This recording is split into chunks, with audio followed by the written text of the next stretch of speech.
when a guy has those advantages in boxing skill and speed, and they don't take risks, they are almost impossible to beat. You do not hold, and you are throwing punches. Boxing is hit and don't get hit. Shakur is the best at that. When a great pure boxer is putting on a performance, some people will complain, oh, it's boring because there's no drama. Right. But you have to, I at least, appreciate the fact that he's operating on such a high level that there is no drama. He is in total control. And I just, when you see something like that, I said, you hang it in the Louvre. It's a masterpiece. Yes. And I said, with that style he fought, it doesn't matter who he fight, he would give them trouble. Max Kellerman examines the possibilities. Shakur Stevenson versus Devin Haney is not a slugfest, but rather a top-tier chess duel. He highlights Stevenson's superior timing, defense, and counterpunch accuracy while praising Haney's discipline, jab control, and ring generalship. The way Shakur fought. I know you guys think I get on Devin Haney. No, and I like Devin Haney. But here's the difference. What you're talking about. Devin Haney boxed beautifully against Norman early and then stopped boxing. He started sitting on a lead, which is running and holding. Right. That's not boxing. Shakur boxed every second of that fight. Shakur, I can't even think of the time where Shakur grabbed Teo and held him. Not one time. Like, maybe it happened. He actually was being physical inside, but Teo was initiating. Shakur, here's boxing. Boxing is standing and punching range, right? You move your leg. You use your legs when you got to get out of range. You do not hold, and you are throwing punches. Boxing is hit and don't get hit. Shakur is the best at that. So 2 points I want to make real quick. One is, yes, you're right, Max. Different than Devin Haney. Shakur, I would say he only did that once. It was like maybe the end of round 9. He did it for like 20 seconds. He didn't do it again. He did. I remember talking about. It was like a weird... According to Max Kellerman, Shakur Stevenson has already amassed a good enough CV with world titles, technical proficiency, and defensive prowess to carry the boxing spotlight. He believes that both purists and casual fans can follow Stevenson as a fighter. You rank fighters in a division. It has to be based on merit, who they beat. It must be the resume because they're earning a shot at the title. Yes. That is not the same as pound for pound. Okay. Pound for pound is what you truly believe in a given moment, right? So, yes, you should have some evidence. It can't just be a hunch. Right. But once you have the evidence you think you need, like, for example, that fight, come on, man. It is legitimate for someone to say that they believe that Shakur is the best pound-for-pound fighter in the world. When I listen to what you say, Shady, what I'm hearing is, look, underneath, I really think Shakur is number one. But because I gotta give credit to Usyk for what he's doing in a bigger division, and you know what? I kind of agree with that. Where are you guys with this? Okay. I don't agree with that at all. I think Shakur has to do that 2 more times or 3 more times to be considered the face of boxing. I think he had a great performance. Different conversation, face of boxing and number one pound for pound. I'm only going off of where I know Shady is headed. I'm kind of punching where I know he's going to be because he really believed that Shakur is the face of boxing. Although he welcomes any competitor who is willing to put themselves to the test against him, Shakur stated that he is confident in his abilities and doesn't believe anyone can beat him. Performance, that this was a Floyd Mayweather-esque performance. What do you take when you hear those comparisons? It's good to hear. It's good to hear because a lot of people don't realize how great I am. I've been told them this. It's like you got to keep saying it over and over, and it's like, as I'm saying, it's like I'm wasting my breath because it's like people like, no, you know, oh, fight this guy. Oh, you won't do this to Teofimo Lopez. You won't da-da-da-da. It's a video of like me and when me and Cameron was going back and forth, he said something like, oh, take yourself to 140 and fight Teofimo Lopez so he can knock your head off. And now it was like, I did it, and like I said, now people getting to see what I done been. Haney would frequently have to reset as reflexes and timing would concentrate on angles, counters, and distance manipulation. So all of these guys, if y'all want me to come to 147, I'm coming in with rehydration clauses. I don't even do that. But why am I going up to these guys' weight classes if I'm not planning on going there? So any of y'all want to fight me at 147? Yeah, rehydration. 10 pounds. 10-pound rehydration. Like the IBF rule, basically. You got to understand, that means on fight night, when we get in the ring, they're going to be 157, maybe 158. Max. No bigger than 160 that night. Right. I'm cool with that. So if we could get it like, all right, like the IBF rule, 10-pound rehydration. Yes, but think about it. If there's no rehydration clause, these guys gonna give it up to Yeah. 170 pounds. Yeah, 175. I'm in the 140s on fight night. Yeah. So if I'm 140, they 170. Bro, what am I in here wrestling around with these? Right. Haney, an orthodox boxer by nature, would attempt to control the center of the ring and set the tempo with his precise jab, foot placement, and defensive gripping. Legacy fights, accomplishments, because now Shakur is a 4-weight world champion. Devin is a 3-weight world champion. Devin was undisputed, but now Shakur is a 2-time lineal champion. So he's a 2-time Ring Magazine winner. 2-time unified champion. If you want to add the ring, as far as with the WBO, he was unified at 130. So he's a 2-time unified champion, 2-time lineal champion. Beat a guy like Teofimo Lopez, who rises to the occasion. Had a close fight with George Kambosos. You can make a claim that he was fighting out of frustration or out of emotion, and that was it. He was in his prime too, Josh Taylor seemed to be drained at 140. Not taken away from Devin, but he was already moving up to 47, they were saying. Lomachenko was a little older. Stevenson added more than just another prize to his collection with his decisive victory over Teofimo Lopez. It cemented his status as one of boxing's top. Stevenson dominated from beginning to end in his fight against Lopez for the WBO and Ring Magazine Junior welterweight titles. Masterpiece, man. He looked so smooth, calm, and relaxed, man. That was beautiful. That was the one boxing lesson that you future guys, young guys and amateurs just turning pro, watch that, man. That was beautiful. You heard his father say in the corner, what happened to your fast hands? That didn't work, man. Just overall, just given the styles in boxing so well, was there any way that Teo could have put on a better performance, a better plan, and gotten a better result? No, I don't think whatever he would have brought to the table would have worked, man. Shakur just got a great boxing mind. That's just it. He's got a great boxing mind, and once he put his mind to it, he's gonna get the job done. What is it gonna take to beat someone like him? I don't know, Brian. Probably want to stay away from him. His domination is further demonstrated by the statistics. Throughout the bout, Stevenson connected more successfully with both jabs and power strikes and landed a lot more punches altogether. I think, so 109 was scorecard, so basically 11 rounds to 1. What did you think about the outcome and the fact that he was able to win so dominantly? One, shout out to New York. To Bruce Harrington, he's world champion now. I'm so proud of him. Fact. Been watching him fight the undercard and all this stuff forever, and he's a world champion tonight. I was bawling, I was crying, yo. So shout out to him. He shine every time he come out to see his story, see how much he done overcame everything. Now he get his girlfriend knockout, looking good against Jermaine Ortiz.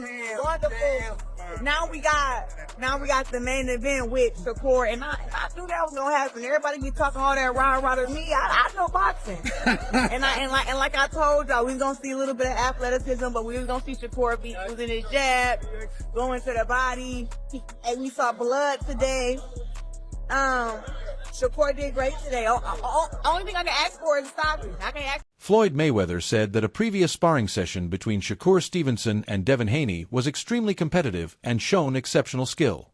He praised both fighters' poise and skill, noting their quickness, deft technique, and concentration. Crazy numbers. It's going to be hard to break my record because you have so many people stealing. So many people stealing. Streaming, yeah. Yeah, streaming. It's still stealing. If they're not paying for it and they're getting it free, it's stealing. Shakur and Devin showed off their equal skill levels through their sparring, matching one another shot for shot and exchanging strong strikes.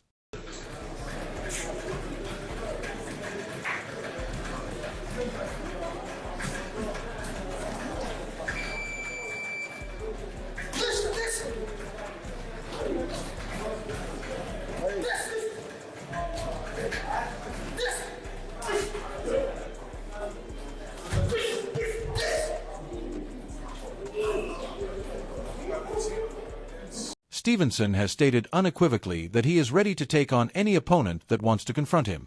He maintains that he embraces competition at the greatest level and denies the notion that he is avoiding difficult matches. Stevenson frequently demands big fights to demonstrate his status in the sport because he feels that a true champion should be prepared to take on the strongest opponents. His abilities, preparedness, and prior results against top competitors give him confidence. He wants to demonstrate to supporters and detractors that he is actively seeking real challenges rather than defending his record by publicly asking opponents to call his name. According to Stevenson, he looks at every available opponent as a chance to show off his skills and seeks the greatest battles possible. By adopting this mentality, he positions himself as a boxer ready to prove himself and establish himself as one of the biggest names in boxing. Fights that make more sense. I'm like, nah, he just keeps saying my name to the public. This is the fight that people want to see. My fan base, they want to see this fight. I put the fight together. 2 days before the fight, now he's sick. He poisoned, somebody massaged him and did something to him. I don't know, all this shit that he kept talking about, but I'm just like showing y'all like what type of person I am. I be bugging like, but I know my wrongs. Like I understand. That's why now I gotta like understand it's a business and not just get talked into doing. Floyd Mayweather, meanwhile, denied that Devin's excellence was demonstrated by his sparring performances, claiming that success in the gym does not equate to actual combat. He mockingly praised Bill for having an unbeaten boxer in the gym, but emphasized that real champions must demonstrate their mettle on fight night in front of the world. Devin still needs to show superiority in professional fights, according to Mayweather, rather than depending just on sparring tales. The conversation swiftly turned personal as the two men exchanged scathing remarks regarding reputations and careers. So you popping it, so nigga, when I pop it, what's the problem? Because other niggas don't pop it? You know what I'm saying? You pop it 1,000 times. Nigga, you was talking about that sparring shit. Nigga, you beat niggas up in sparring. I didn't watch you beat niggas up. And when my son got down on you, you dig what I'm saying? You act like, you tell us, Bill, Bill, if your son is undefeated in the gym, congratulations. Congratulations that you got an undefeated fighter. Devin Haney, meantime, has maintained on numerous occasions that Shakur Stevenson made a costly choice by turning down their scheduled duel on financial terms. According to Haney, he proposed a 25% purse split to Stevenson and maintained that, even though it was the lower portion, the total payoff would have exceeded all of Stevenson's prior profits put together. Haney saw the prospect as a means of obtaining legacy-defining fame in the lightweight category in addition to a sizable paycheck. He said that by putting Stevenson in a high-stakes championship match, accepting the fight might have instantly raised his status. Additionally, Haney hinted that declining such a deal was detrimental to both competitors and postponed one of the most anticipated bouts in boxing history. He claimed that each man's career would have benefited from the fight's enormous fan and media attention. Shakur's resume, and look at my resume. Who's brought the tougher opposition, me or him? And the 25% would have been, bigger than all his fights put together he made. All put together? Put together. Were you shocked that he said no? Yeah, ego, made him say no. His ego and the people around him. Kambosos offered me the 22% and the 2 fights to go to Australia and to go sign with a different promoter and to, get the vaccine and go do this and do that.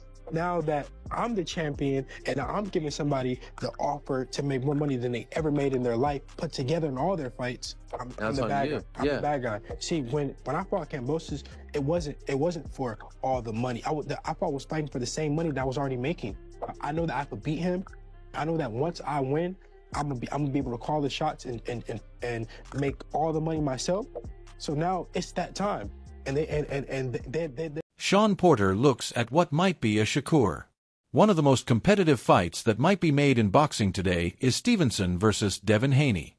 He believes that both fighters provide remarkable speed, accuracy, and ring savvy, making it very challenging to pick a favorite. According to Porter, neither guy depends on brute force. Rather, they rely on anticipation, posture, and timing. He likens the fight to a fast-paced game of chess where every move needs to be considered because a single, minor error could result in the loss of a round. Porter asserts that the competition would be about who can think most quickly and respond quicker in crucial situations, rather than who can throw more blows. I see beating Shakur Stevenson. Right?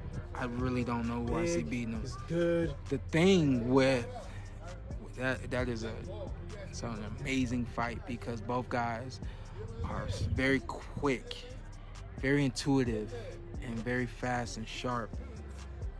I do lean with, I'm not even gonna pick a winner in that because this is my first time playing it in my head and I just see it, it's just so back and forth. And it's that fast chess that we always talk about. And it's that fast chess, which it's gonna be slick. What wins a fast chess match? What makes the difference? Who's fastest? Yeah. Honestly, it's who's fastest, and it's also not just who's fastest with the hands, but also mentally to make that setup in that second move. Both guys have the ability. Because each fighter can generate opportunities through angles, footwork, and feints, the fight's momentum could change frequently. He thinks that as the rounds go on, audiences will see ongoing tactical changes as both boxers test their reflexes and counter strategies. In the end, Porter proposes that the bout would showcase top-tier boxing prowess, mental acuity, and technical accuracy, creating a thrilling, dramatic encounter that would hold spectators' attention from the first bell to the verdict. That fight really is just a matter of who's able to set up and capitalize the fastest. That's a fantastic fight. You think we see it? Love to see that. Yeah, but do you think? I think so. I think we get it at maybe 140. I'm not rushing that fight, and I don't think we get it at 140. I think if we get it at 135. Yeah. Yeah, I don't think Shakur. Maybe Shakur's got, I don't know, maybe a couple fights, if not less than that, at 130. And then I think a blessing for us will be Shakur going after fighters, not going after belts, not going after a championship title, but going after belts, or excuse me, going after fighters. If he decides to go after fighters because it's getting him everything that he really did, turn pro to Many experts claim that Shakur Stevenson sets himself apart from the majority of boxers in his generation. They highlight Stevenson's extraordinary ring acumen, innate athletic prowess, and ability to modify tactics during a bout. Andre Ward refers to Stevenson as a blank canvas, which means that even under extreme pressure, he can use creativity, poise, and astute judgment to mold any style or strategy he chooses in the ring. Many observers believe that Stevenson regularly outperforms high opponents due to his footwork, distance control, and tactical adaptability. His triumph versus Teofimo Lopez amply demonstrated those attributes, as he carefully controlled range and pace to keep his opponent from launching a continuous attack.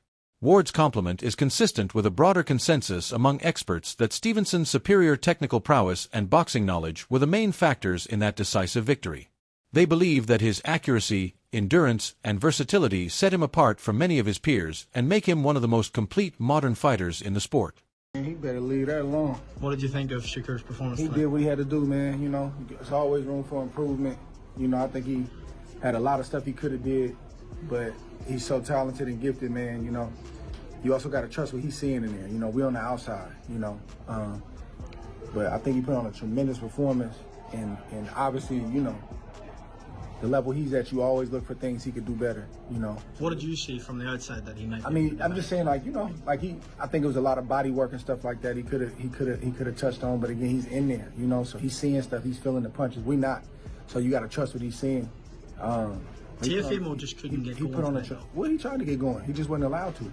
So it's just the distance and range that Shakur has just perfected throughout the years, and then making him pay when he does that discourages him to not want to punch anymore. And I think he was out of answers in the first round. Honestly, I think he didn't really have any answers. When Teo starts doing little certain things with his hands and starts playing the clown game, he out of answers. He's down to just one shot. So Shakur just stayed focused, stayed locked in. And, you know, was at 4 divisions now, 26, 30, 35. Max Kellerman emphasizes that Shakur Stevenson's victory over Teofimo Lopez showed exceptional technical proficiency and asserts that he is on par with Alexander Usyk in terms of pure boxing technique. Usyk's pound-for-pound reputation stems from his victories over naturally larger heavyweights, including Joshua and Fury, but Shakur gets notoriety for his timing, control, and accuracy in the ring. Shakur's ability to control the center of the ring, manage distance, and dictate every element of the fight was emphasized by Kellerman and the panel, leaving Lopez perplexed and unable to put a plan in place. Shakur demonstrated the technique of hitting and don't be struck, in contrast to fighters who depend on strength or aggression to hit. A characteristic of legendary boxers like Pernell Whitaker and Floyd Mayweather. And he had a very competent. That's Usyk's resume. Yes. What? He said Usyk, great fighter. Right. Right, so that was competitive fights, right? He won, it was competitive fights. When you watch Shakur with Teo, it was a shutout. It was a shutout. It was two different There was classes nothing competitive of fighter. about that. Wait, I want Mike. Yes. Get in here because I have something to say about this Yeah, fight. look, I was about to actually agree with Shady for You once. should. I don't think it's crazy to have Shakur number 2. He looked that good. And I want to say, right, I've been critical of Shakur in the past. because I don't like when fighters are not engaging. Look, Max, you and I both love that classical boxing style. And what he did on Saturday is the style I love. He was not running. He was standing his ground. He was boxing, moving, using his jab. Beautiful check hook off the jab. That's the kind of fighting I like seeing, the kind of boxing I like. We're not going to get crazy on Usyk, though. But Usyk was a man at 200 that beat up 270 pounds. He's not getting crazy. He's giving what he's saying is whatever it is. No. What he's saying, and I agree with Shady here, is his suspicion is Shakur's actually number one, but he won't give it to him over Usyk because of what you're saying, Mike. And what I'm saying. Would Shakur's defense and counterpunching win the bout, in your opinion, or would Haney's jab and ring control suffice? Leave your thoughts and predictions in the comments section.